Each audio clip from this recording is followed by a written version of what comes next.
It's bread week, and we have been challenged by Paul Hollywood, the bread man himself, to make pull-apart monkey bread. I'm really excited to turn one of my tried and true recipes, which is a pumpkin pecan sticky bun recipe, into a monkey bread version. Let's see if it turns out. This is a very old bundt pan from my mom's kitchen, and I can't wait to be able to use it this week in the monkey bread bake.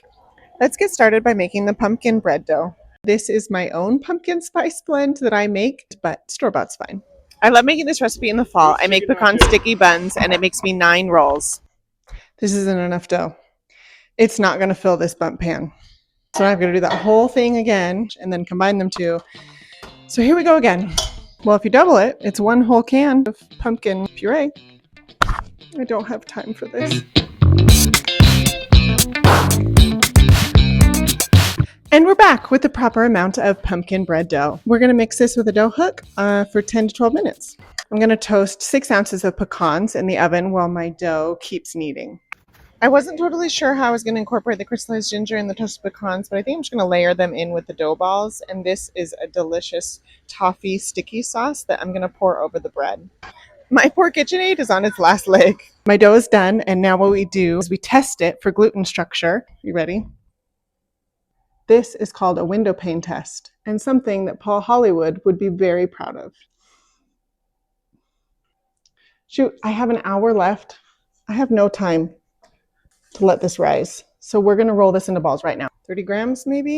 Then we're going to layer them in the bundt pan and then pour the caramel over it. Okay, here we go.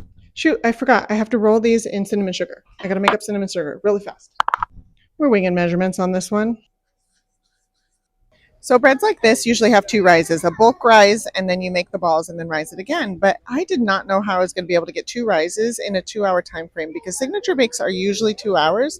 And I had to do mine on Monday because I was going out of town, so I hadn't actually watched the episode yet. I kept thinking, how in the world are they going to do monkey bread in 2 hours? So here I am putting it in the oven and the timer's finished. So this took me 2 hours and 40 minutes to bake fully. And what do I do while my bread's in the oven? I stress clean my kitchen, and worry about if it's going to be baked or not. You can tell when bread's baked when it's between 195 and 200 degrees. This just needed about 5 more minutes, and here we are. Perfect. It looked great, and my whole kitchen smelled so good. Look how beautiful this is. This is the most stressful part, having to flip over the bundt pan and hope that it comes out smoothly and cleanly. I was so nervous, but it worked.